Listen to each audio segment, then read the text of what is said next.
My name is Ruby Dean. I'm 32. On the day I got married, 4 people sat on my side. My husband, my cousin Jenna, 2 colleagues from work. The rest of the chairs, 46 of them, stayed empty. Napkins folded on plates no one touched. My parents said they couldn't take time off. My sister said she had plans. I mailed 31 RSVP cards to the Dean family. Every single one came back blank. 5 weeks later, my entire family flew 15 states to attend my sister's gender reveal party in San Diego.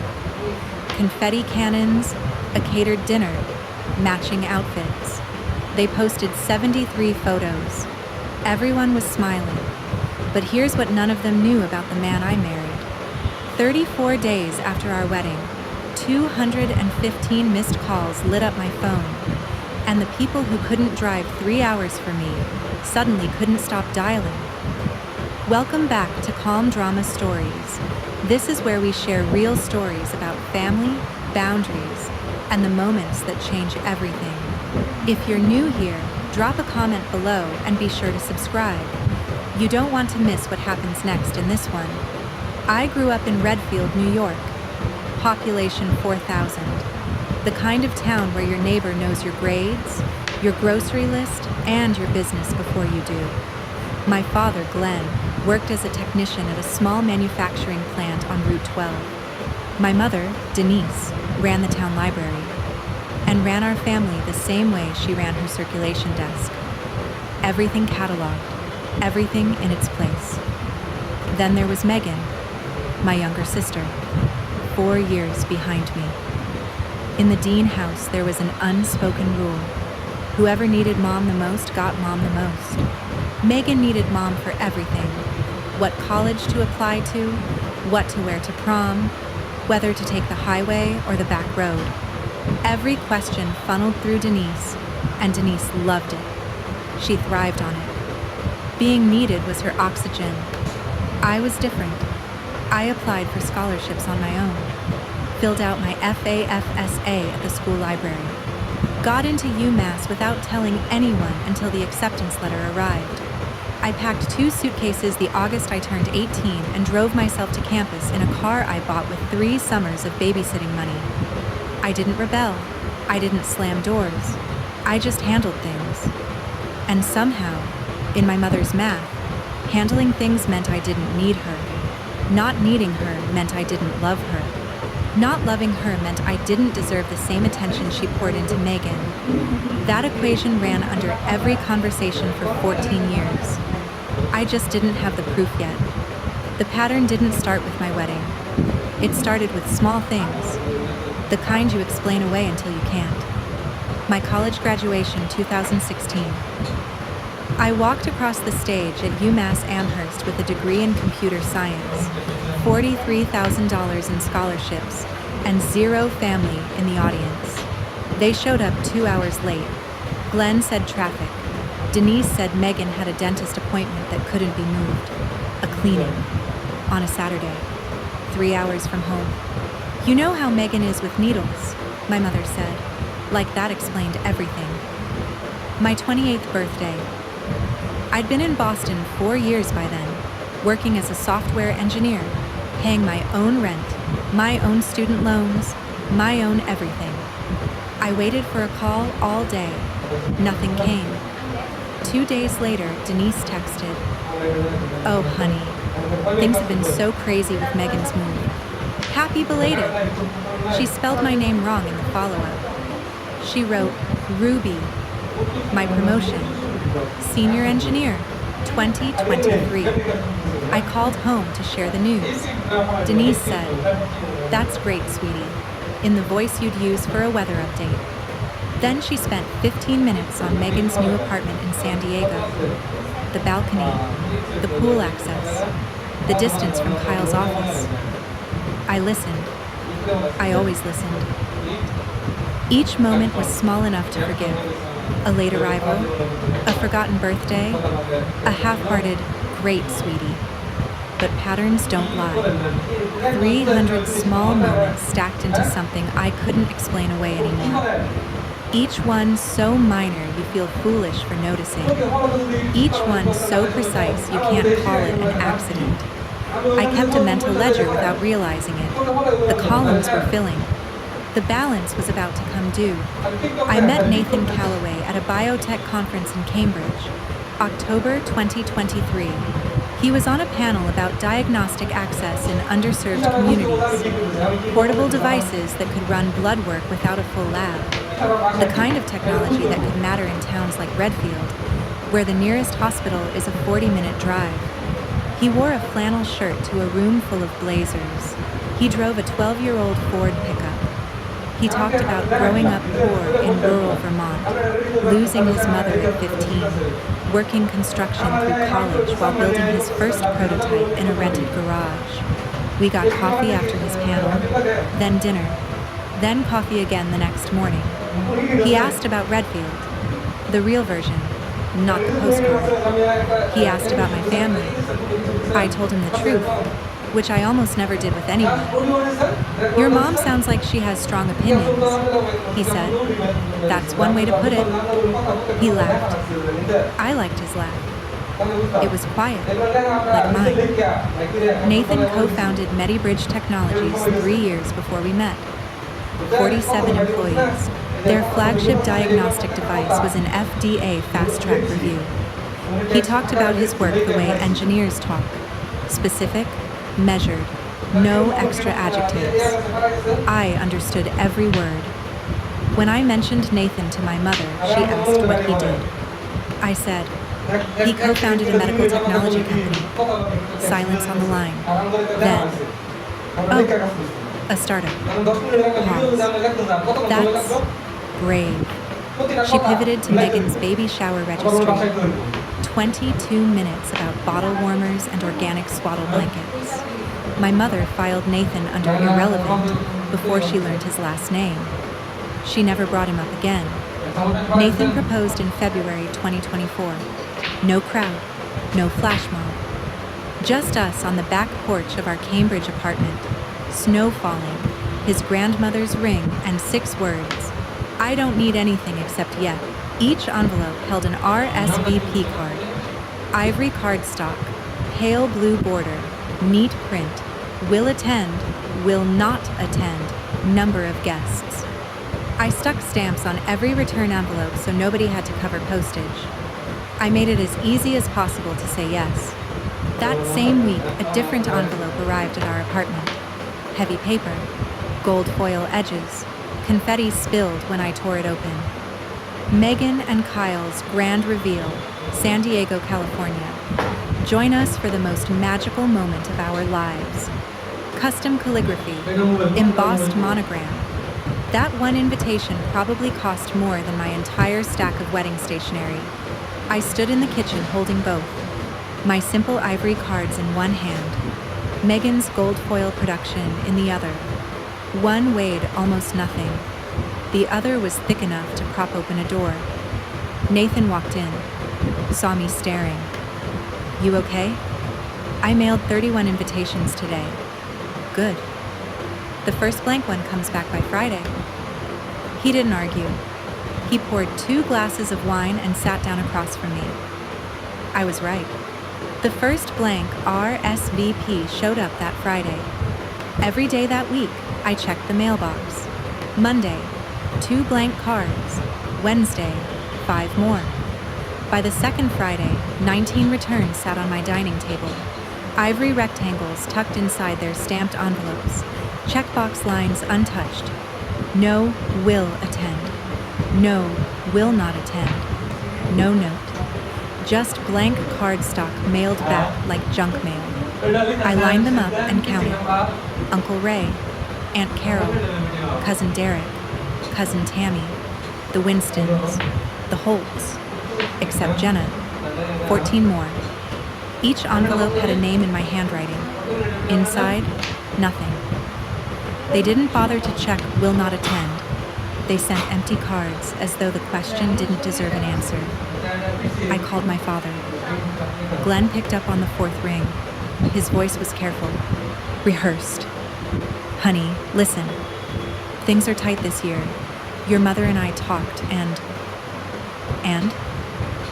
We can only take one trip this year, sweetheart. You understand? One trip. I let that phrase settle in my chest like a stone. Dad, Boston is 3 hours from Redfield. You don't need a plane. Denise's voice cut through the background, sharp and fast. Tell her we'll call back. The line went dead. Nathan was on the couch when I set my phone down. He didn't say, I'm sorry. He didn't say, they'll come around.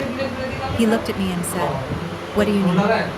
I needed someone to confirm I wasn't losing my mind. Nathan did that by refusing to pretend any of this was normal. 27 blank cards arrived before the wedding. I kept every single one. 1 week before the wedding. March 7th. I called my mother one last time. Voicemail. I left a short message. Mom, it's Ruby. The wedding is Saturday. I just need to know if you're coming. She called back at 2:17 p.m. while I sat in the parking garage at work, engine off, hands flat on the steering wheel. Her voice filled the space between concrete walls. Honey, your sister is giving me a grandchild. A wedding is just a party. You'll have other milestones. A pause, a measured breath. I love you, but we need to be there for Megan right now. 41 seconds. That voicemail ran 41 seconds. I played it back 11 times, sitting in that dim garage watching the dashboard clock tick from 2:19 to 2:41. A wedding is just a party. 7 words, each one a lock clicking shut. I didn't cry. I counted minutes the way you count ceiling tiles in a hospital room, just so your hands have something to do. Nathan found me that evening still in my coat, standing at the kitchen counter next to the stack of blank RSVPs. Hey, you okay? My mother isn't coming. I know. 4 people showed up. Nathan, my cousin Jenna, who drove 6 hours round trip from Redfield. 2 colleagues who rearranged their Saturday mornings. That was my wedding. 4 guests, 46 empty chairs, and a voicemail I couldn't bring myself to delete. March 15th, 11 o'clock. Waterfront restaurant, South Boston. Morning sun through floor-to-ceiling windows. Harbor water silver and flat. The staff had set everything the night before. White tablecloths, wildflower centerpieces, daisies, lavender, baby's breath. Place cards at every seat. 50 glasses of water, 50 rolled napkins, 50 settings of silverware catching light from empty windows. 4 of those settings had people behind them. The hostess approached 10 minutes before the ceremony. Would you like us to clear the extra place settings? Leave them. I want to remember. Jenna arrived at 10:40 wearing a green dress she'd bought at a Syracuse mall the day before. She grabbed both my hands in the doorway. I'm here. That counts. The rest is noise. 3 hours each way. She was the only dean who made the trip. 2 aunts had called her the night before, asking why she was encouraging Ruby's behavior. She hung up on both of them. The ceremony lasted 12 minutes. A justice of the peace. Nathan's business partner as witness. Jenna to my left. Nathan read his vows from the back of an index card. The final line. I don't need a crowd to know this is real. Nobody gave me away. I walked between empty tables by myself. I'd been walking into rooms alone my entire life, handling things without a hand to hold. This time, someone stood waiting at the other end. That was enough. We ate lunch. The 4 of us. Our playlist played from a small speaker. Fleetwood Mac, Sam Cooke, Etta James. Nathan pulled me up to dance between abandoned chairs. Jenna took pictures on her phone. My colleagues raised their glasses to us and caught a 2 o'clock train home. At 3, I checked my phone. 0 messages from Redfield. No congratulations. No sorry we missed it. The family group chat had 12 new messages, all about Megan's nursery paint colors. I looked at the harbor through the window. The water was gray and still. I was done explaining away silence from people who couldn't send 5 letters. And though I didn't know it yet, 5 weeks later I discover exactly where my family spent that same weekend. 2 weeks after the wedding. Our apartment in Cambridge. Nathan at the kitchen table reviewing contracts. Me on the couch with my laptop, debugging a payment integration for work. Normal life. That's what I wanted. Mostly, that's what I got. But I kept catching myself. Reaching for my phone at odd hours. Scrolling through the Dean family group chat like picking at a wound that hadn't closed. Messages were all Megan. Nursery updates, ultrasound photos, debates about car seat brands. 47 family members responding with heart emojis and exclamation points. Nobody mentioned March 15th. Nobody said Nathan's name. 2 weeks gone, and our wedding had vanished from the family record like it never happened. I told myself it was fine. I told myself weddings are just events. I told myself the voicemail was one bad sentence on one bad day. Nathan noticed I was waking at 3 a.m. He never pushed. He'd show up in the kitchen doorway, sleepy-eyed, and say, "I'm up too. Want some tea?" One night, staring into my mug, I said, "Maybe I overreacted. Maybe a wedding really is just a party." Nathan set the kettle down, looked at me. "Ruby, they didn't forget your wedding. They organized against it." I had no answer for that. He was right, and I wasn't ready to face what it meant. The following Saturday, I opened Instagram while waiting for the drive. Megan had posted a new album. The cover photo showed a balloon arch in pastel pink and blue, a banner reading "Boy or Girl," a long table strewn with gold confetti. Location tag, San Diego, California. Caption, "The most magical day, surrounded by everyone who matters." I stopped scrolling. I tapped the first photo, the second, the third. And I stopped wondering if I'd overreacted.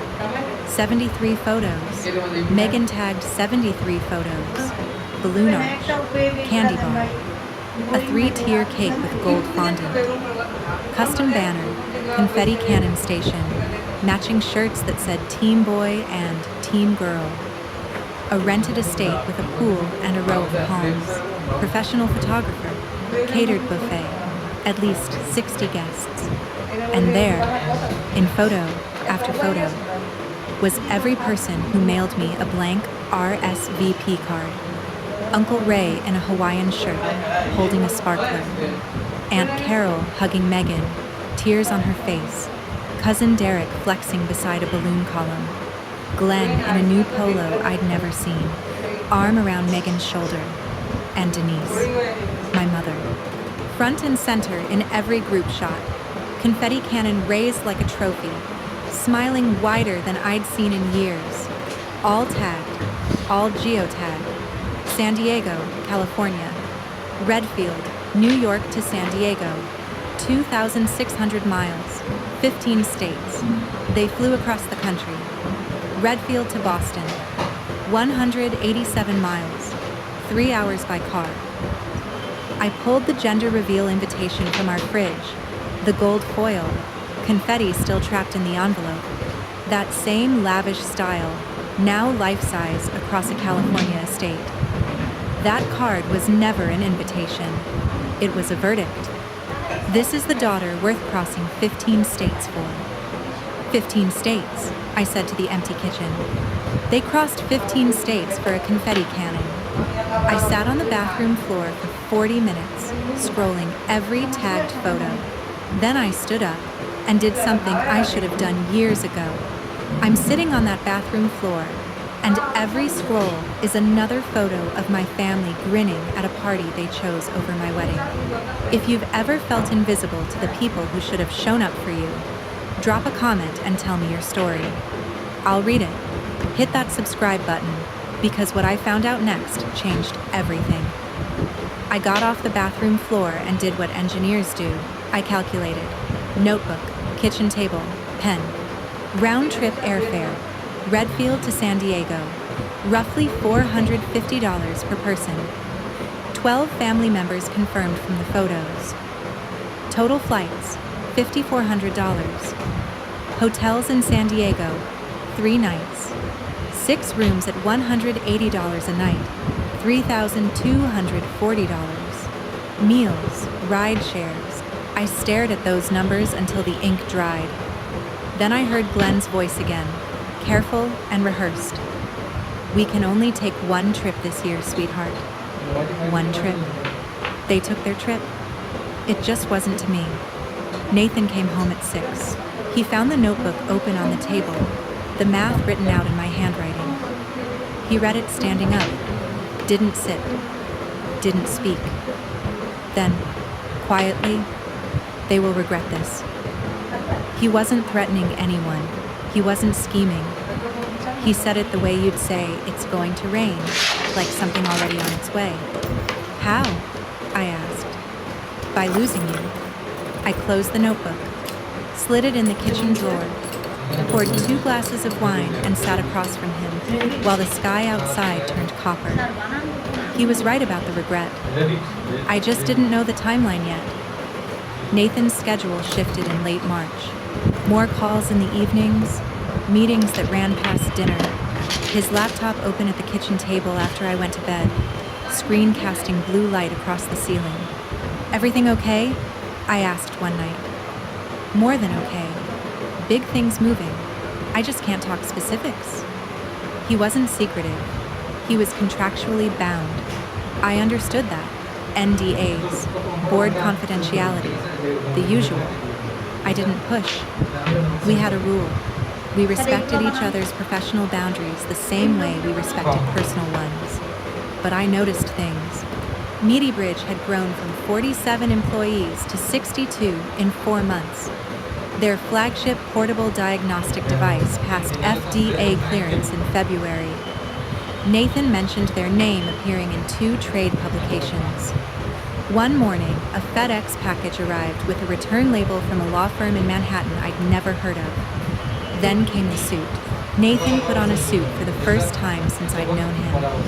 Charcoal gray, slim fit, tag still on the sleeve. He was flying to New York for a meeting he'd blocked out on his calendar as confidential. I straightened his tie in the hallway. You look like a different person?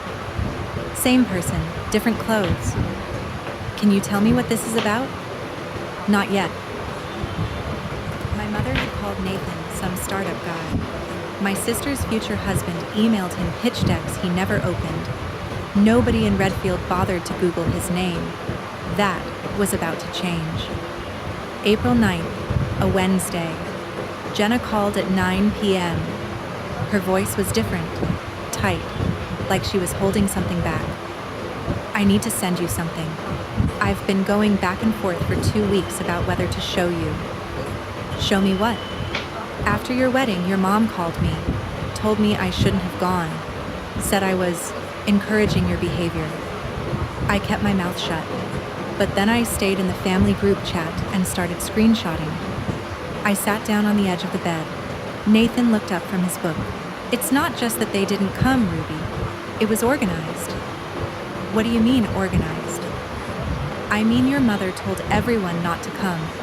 She gave instructions. I have the messages. Jenna sent a Google Drive link. 47 screenshots from the Dean family group chat. A thread called Dean Family Updates that included every Dean except me and Jenna. I stared at the notification on my phone. The blue hyperlink sat there like a door I hadn't opened yet. Ruby, you still there? Yeah, I'm here. You don't have to read them tonight. I thanked her, hung up, set my phone face down on the nightstand. Nathan closed his book. Everything okay? Jenna has screenshots from the family group chat.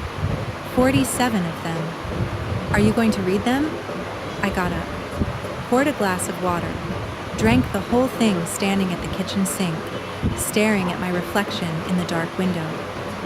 I opened the first screenshot at 11:14 p.m. I didn't stop reading until 2 a.m.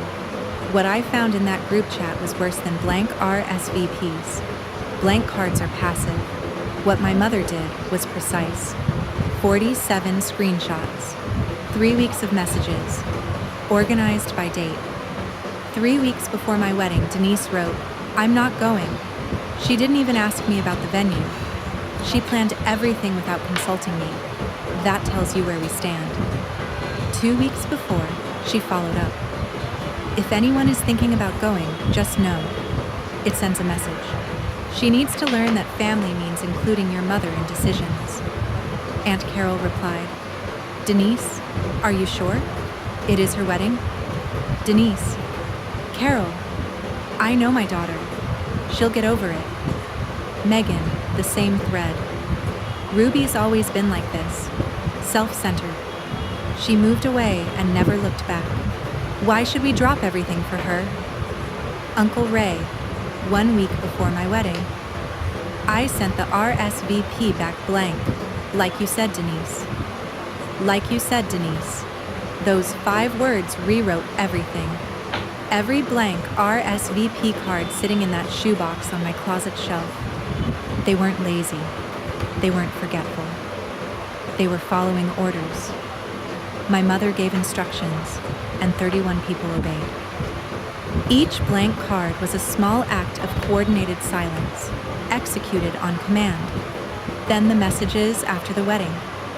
Megan posted in the chat the Monday after March 15. She married some IT guy in Boston. It's not like we missed anything. Some IT guy. Not like we missed anything.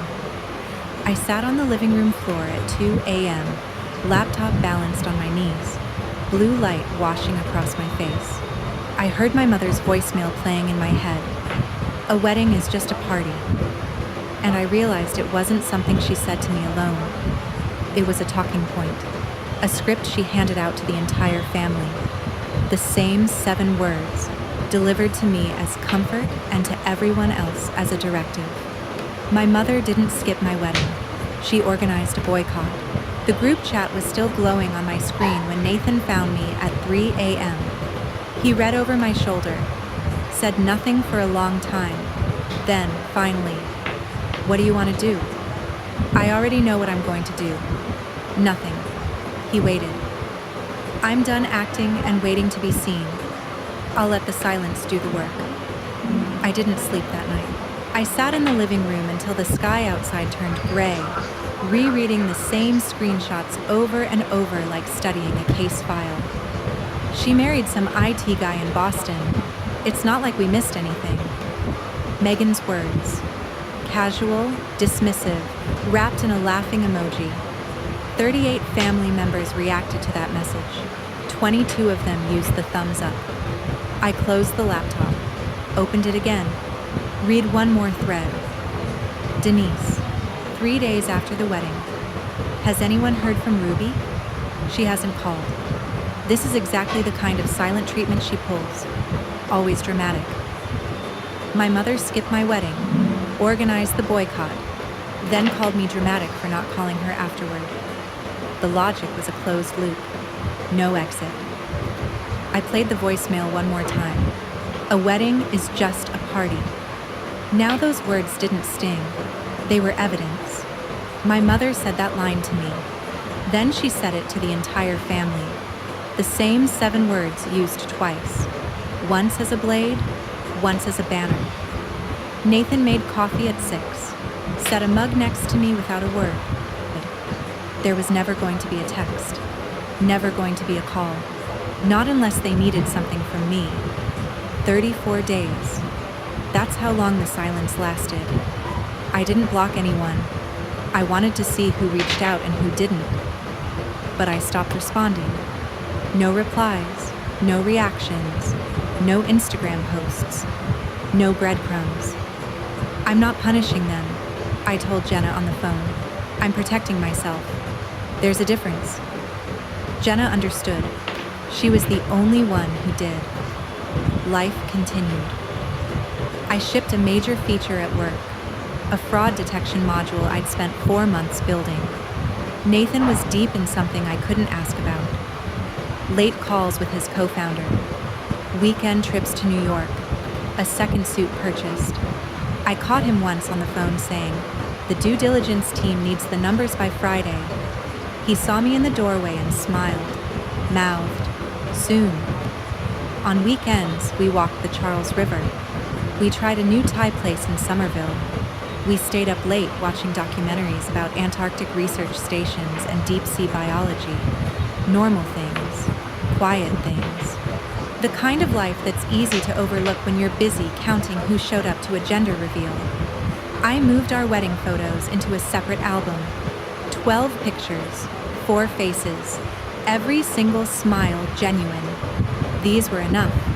In 34 days, Denise called once. She left a voicemail.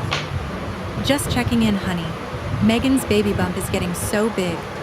You should see it. Kyle is building the crib this weekend. Wish you could be here. She talked for 90 seconds. She mentioned Megan 6 times. She mentioned my wedding 0 times. She mentioned Nathan 0 times.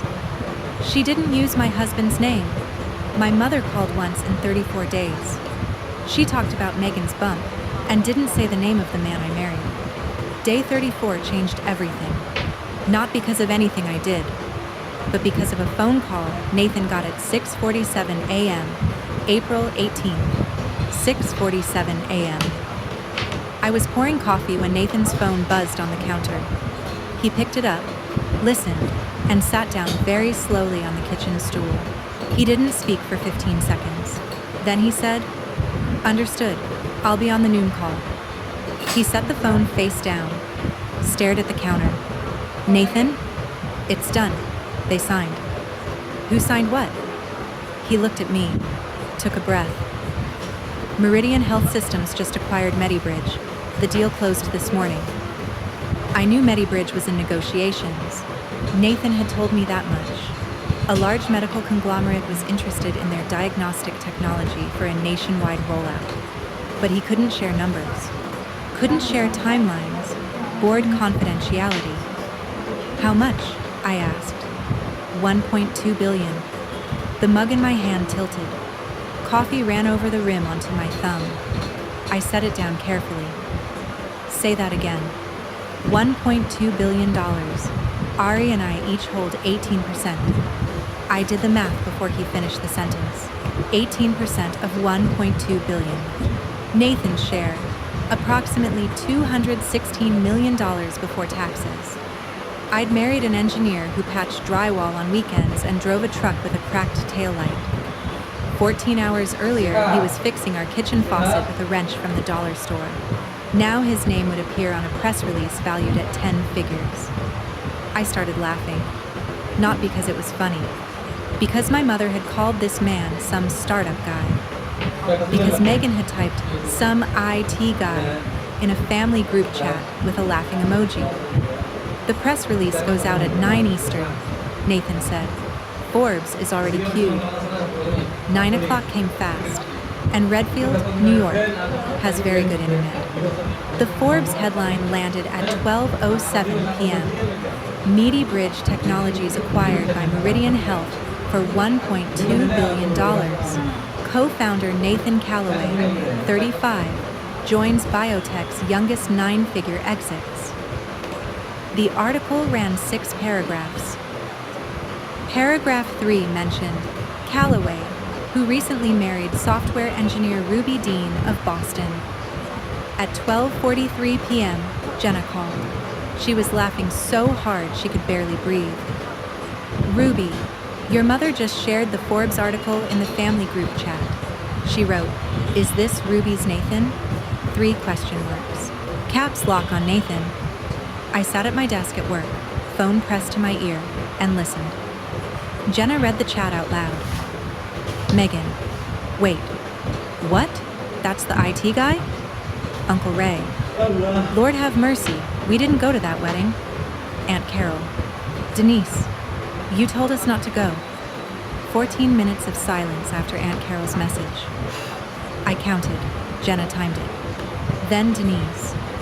"Nobody told us he was this successful," second, and I blinked it clear. My mother just found out the man she called some startup guy is worth over $200 million. 14 minutes of dead silence in that group chat. 14. I wish I could tell you it felt like victory. It didn't. It felt like confirmation. Proof that they measure people in numbers, not presence. If you've ever been underestimated by the people who raised you, stay with me, because the calls are about to start.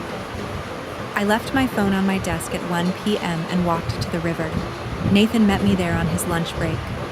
We sat on a bench near the MIT boathouse, watching rowers cut lines across the Charles. He held my hand and didn't say a word. We sat for 45 minutes. I came back to the office at 3. My phone screen was a wall of notifications. 215 missed calls, 74 text messages, 12 voicemails. I scrolled through the caller log. Denise, 43 calls. Megan, 31. Kyle, 27. Glenn, 18. Aunt Carol, 22. Uncle Ray, 14.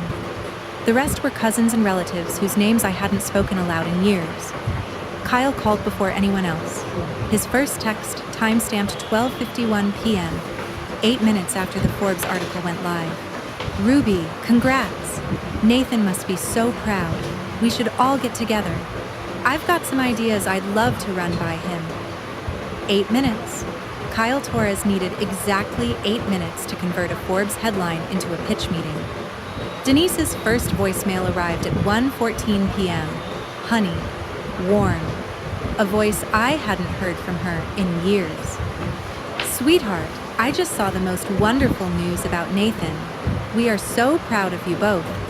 Daddy and I were just saying we need to come visit. It's been too long. Too long. She used the words too long to describe a 5-week gap she'd chosen. I played the voicemail on speaker. Nathan sat beside me, elbows on his knees, listening.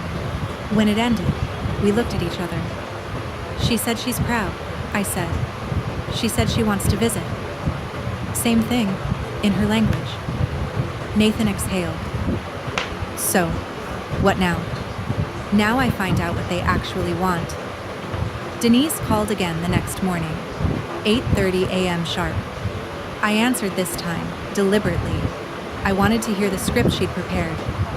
Ruby, baby, I have been meaning to call. Life has been so crazy lately, but I think about you constantly. How's married life? How is Nathan? We never got to celebrate properly. You didn't come to the wedding, Mom. A half-second pause. Recovery. I know, and I feel terrible. You know how things were with Megan's pregnancy. Timing was just impossible. But that's all behind us now, right? Daddy and I want to drive up. Maybe this weekend? Why now? Why now? What do you mean, why now? You're my daughter. I don't need a reason to see you. You had a reason not to come to my wedding. What changed between then and this weekend? Silence on the line. 3 seconds. Then her voice shifted, a flash of steel underneath the sweetness. Ruby, don't be like that. Immediately, the warmth snapped back. Let's not fight, honey.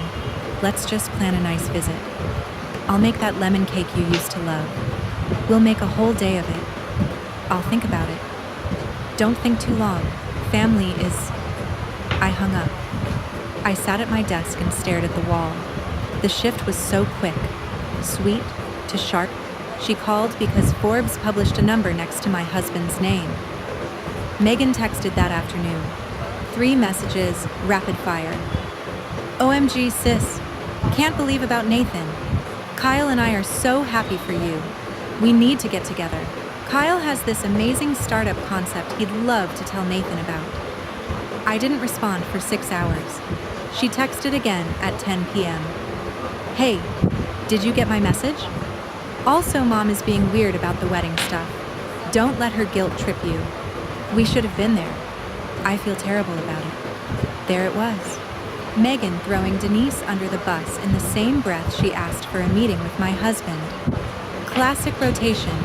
Megan plays the reasonable sister when she needs something, then plays the victim when she doesn't get it. I thought about what she'd written in the group chat. She married some IT guy in Boston. It's not like we missed anything. Thumbs up from 22 relatives. I typed my reply slowly.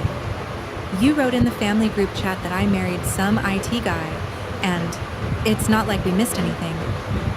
I have the screenshots, Megan.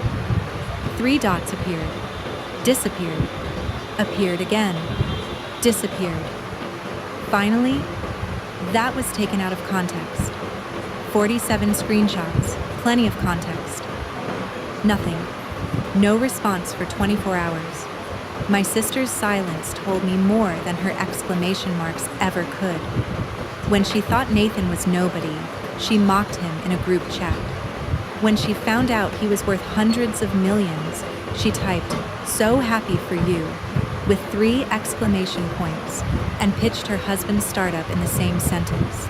The distance between those 2 messages was exactly the distance between who my sister pretends to be and who she actually is. Glenn called on a Tuesday evening. His voice was different from the others. Quiet. No rehearsal. No sunshine. Kiddo. A pause so long I thought the call dropped. I know we messed up. I sat on the edge of the bed, phone pressed to my ear. Nathan was in the other room. I should have been there, Glenn said. At your wedding. I wanted to be. Something tightened in my chest. Then why weren't you? Your mother. He stopped. I heard movement in the background, a door closing. Then, almost whispered, "Is that Ruby? Give me the phone." More shuffling. Glenn said something I couldn't hear. Then the phone changed hands. Denise. Ruby. Your father is very emotional right now. He doesn't mean to get dramatic. We all feel terrible. Now, let's talk about when we're coming up. I was thinking this Saturday and I hung up. I stared at the phone in my lap. My father almost told the truth. Almost spoke his own words instead of the ones Denise approved. And then the phone changed hands and the script started over. I felt sorry for Glenn. He knew the math. He knew 3 hours versus 15 states. He knew a wedding is just a party was a lie. But knowing and acting are different muscles, and my father never built the second one. I felt sorry for him for exactly 6 seconds.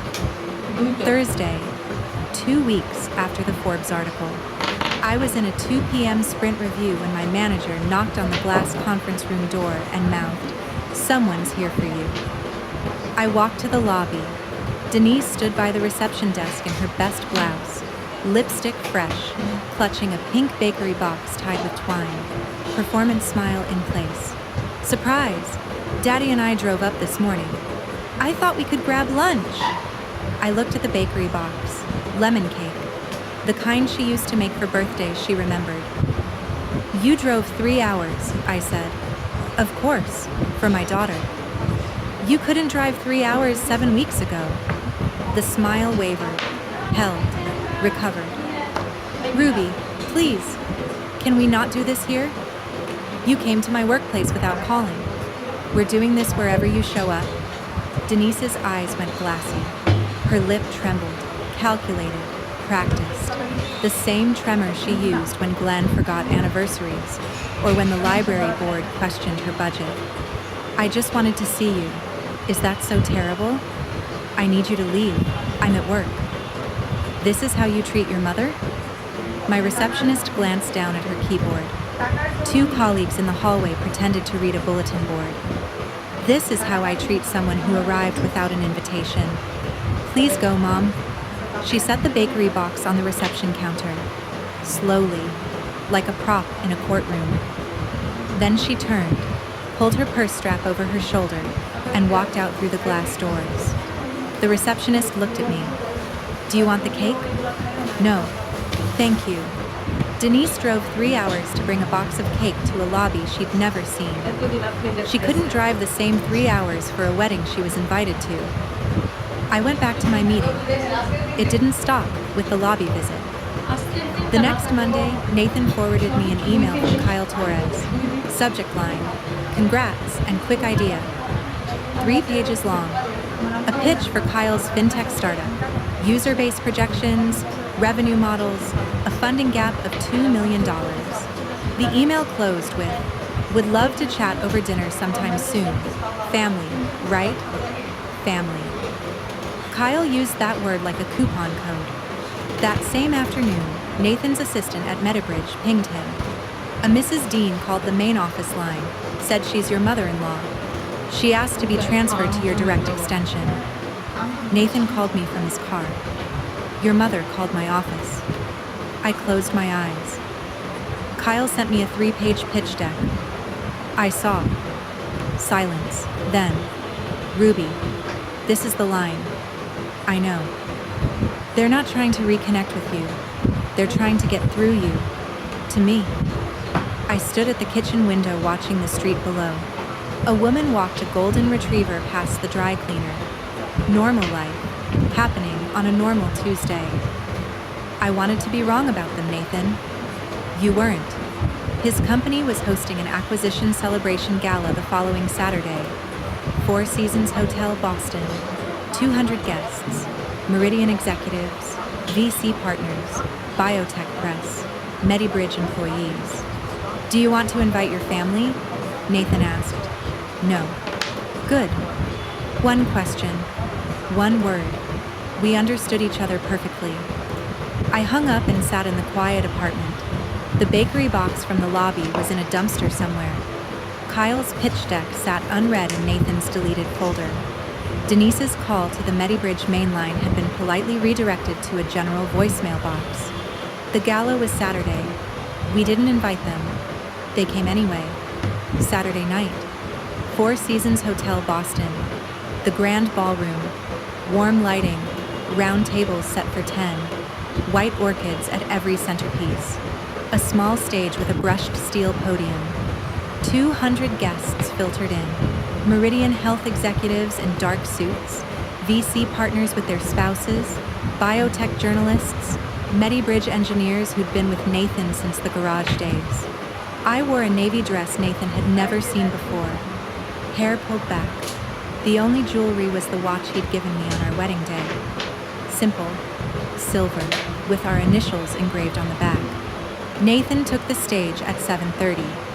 He looked like a different version of himself in that charcoal suit. But when he spoke, he was the same man who fixed faucets on Saturday mornings. This company started in a rented garage in Vermont with one prototype and a voice, loud and certain, cut through the ambient noise. "We're family. Our daughter is in there." I knew that voice the way you know a car alarm. Denise. Behind her, Glenn, Megan, belly round at 7 months. And Kyle in a blazer 2 sizes too tight. They pushed past the check-in table.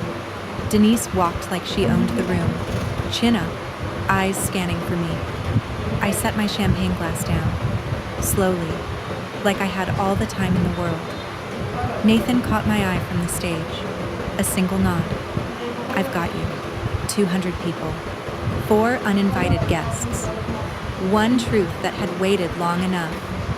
Denise spotted me before I could move. She crossed the ballroom floor with her arms open, smile locked in, heels clicking on marble like she was walking into her own living room. "Ruby, oh my God, look at this. We are so proud of Nathan." The 2 nearest tables went quiet.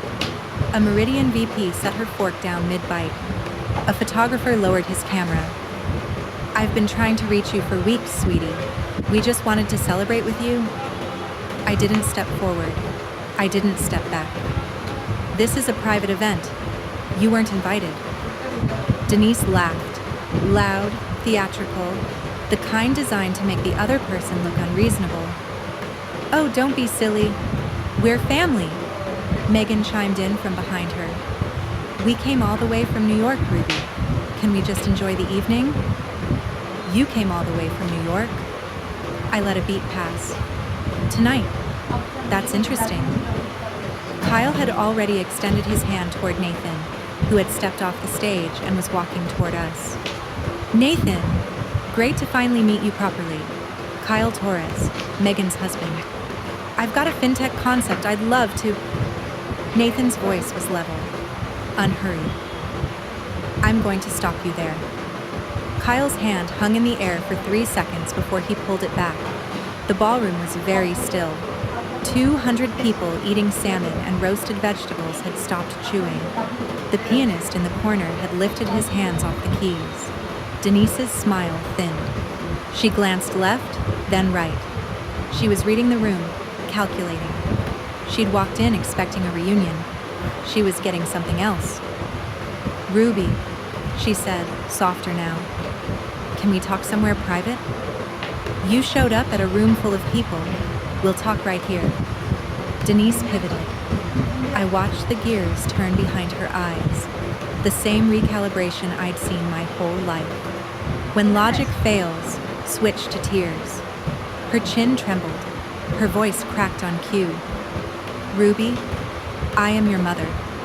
Do you know how it feels to be shut out by your own daughter?" The VP from Meridian exchanged a look with her husband. "I have tried and tried to reach you. I'm sorry about the wedding. We all are. But you can't punish us forever." Megan stepped forward. She always does this. Makes everything about herself. Glenn stood behind them, hands in his pockets, eyes on the floor. Then Denise turned. Not to me, but to the room. She addressed the tables of strangers like they were a jury. "I don't know what she's told people here, but I am a good mother. I have always been there for my girls." She held the last word until it trembled. A single tear tracked down her left cheek. The room held its breath. 200 people who'd never heard the name Dean before tonight watched a woman in her best blouse perform grief in a hotel ballroom. I stood still, arms at my sides. I felt Nathan step beside me, close enough that our shoulders almost touched. He didn't speak. He was just there. One of Nathan's investors leaned toward his wife and whispered something. A MediBridge engineer at table 6 pushed his chair back an inch, like he wanted a better view. I let the silence stretch. 3 seconds. 5. Long enough for the last echo of her voice to fade against the chandeliers. "Are you done?" I said. The room didn't move. I kept my voice low, even. The way you speak when you've rehearsed something so many times it no longer needs volume. "Mom, you organized a boycott of my wedding. That is not. You told Aunt Carol, Uncle Ray, and 29 other people not to attend. You wrote in the family group chat that going would send a message. That I needed to learn that family means including your mother. I have the screenshots." The color drained from Denise's face. Megan took a half step backward. "You left me a voicemail on March 7th. 41 seconds long. You said..." I paused. Let the room lead. "I married some IT guy in Boston, and it's not like we missed anything." Megan opened her mouth. "That was taken out of context. You said that already, 2 weeks ago." I turned back to my mother. "You didn't come to my wedding because I planned it without asking your permission. You punished me for being independent. You've been doing it since I was 18. Denise's jaw was set. Her hands shook at her sides. "Tonight, you drove 3 hours. Found a way. Walked into a room you weren't invited to." I kept my voice steady. "The only thing that changed is a number on a Forbes article. That tells me everything I need to know." I took one breath, held it, let it go. "I'm not angry, Mom. I'm clear. You didn't miss my wedding because you were busy. You missed it because I wasn't worth the drive. That's your loss, not mine." The room was silent. Somewhere behind me, a glass clinked against a plate. That was the only sound. Denise's face twisted. The performance cracked open, and underneath was something raw. Something angry, something real. "How dare you?" she hissed. "How dare you humiliate me in front of all these people?" Her voice climbed. "I am your mother. Everything I have ever done, I did for this family." Megan grabbed Denise's arm. "Mom, stop." But Denise was past stopping. "You ungrateful. I raised you. I fed you. I drove you to school for 18 years and this is what I get? 2 tables away, a woman put her napkin down and turned her chair to watch. Kyle tried to salvage the situation. He stepped forward, hands open, smile plastered on. Nathan, listen. This is all a misunderstanding. Can we just sit down and... We're not sitting down. Nathan's voice was calm, flat, final. Glenn stood behind everyone else, mouth slightly open, looking at the ballroom the way you'd look at a car wreck. Frozen. He caught my eye for half a second. His expression said everything his mouth never would. Denise, you planned this. You wanted us to come so you could embarrass us. I didn't invite you. You came on your own. The only thing I did was tell the truth. Security appeared. 2 men in dark suits, quiet and professional. Nathan leaned toward the taller one. Please escort them out. Denise's voice pitched higher. You can't do this to me. I looked at her, really looked, for the first time in years. I'm not doing anything to you, Mom. I'm just not doing anything for you anymore. The security team guided them toward the exit. Megan was crying. Real tears mixed with rage. Kyle's face was crimson. Glenn kept his eyes on the carpet and didn't look back. The ballroom door closed behind them. 10 seconds of absolute silence. Then the VP from Meridian raised her glass. One person clapped, then another. Nathan found me by the window overlooking the harbor. He handed me a glass of water. His hand was steady. Mine was not. You okay? Yeah. I took a breath. I really am. The Meridian VP approached, a woman in her 50s with silver earrings and a handshake like a contract. Mrs. Calloway, I just want to say, that was the most composed thing I've ever witnessed at an event like this. It's Ruby Dean. I kept my name. She smiled. Ruby Dean. Even better. Nathan squeezed my hand once and walked back to the podium to finish his speech. The evening resumed. Forks clinked. Conversation rose. The pianist started again. Something soft by Bill Evans. My phone buzzed. Jenna. I just saw Megan's Instagram story. She's in the parking lot, crying, saying you attacked her in public. Screenshots are going around. Want me to post the group chat? No. The truth spoke tonight. Let them spin whatever story they need. You sure? I'm sure. I slid the phone into my clutch and returned to table 1. Nathan was on stage, thanking the Meridian integration team. I listened from my seat and ran my finger along the rim of the champagne glass. 4 chairs at my wedding. 200 chairs tonight. Different rooms, different numbers. But the lesson was the same. The people who show up don't need a reason. And the people who don't, no reason will ever be enough. I looked out through the ballroom windows. The harbor was dark. The lights of East Boston shimmered across the water. Somewhere in a parking garage below, my mother was probably still rehearsing her version of Tonight. She could have it. I had mine. 2 weeks after the gala, the math settled. Kyle's startup, dead on arrival. 2 venture capital firms he'd been courting had partners at that dinner. Both watched him try to pitch Nathan while being escorted out by security. His next 2 investor meetings were canceled by email. No explanation, just scheduling conflicts. A VC associate told Jenna's husband at a networking event, "We don't fund people who crash parties for a handshake." Kyle's runway ran out in 4 months. He pivoted to freelance consulting and stopped posting on LinkedIn. Denise in Redfield.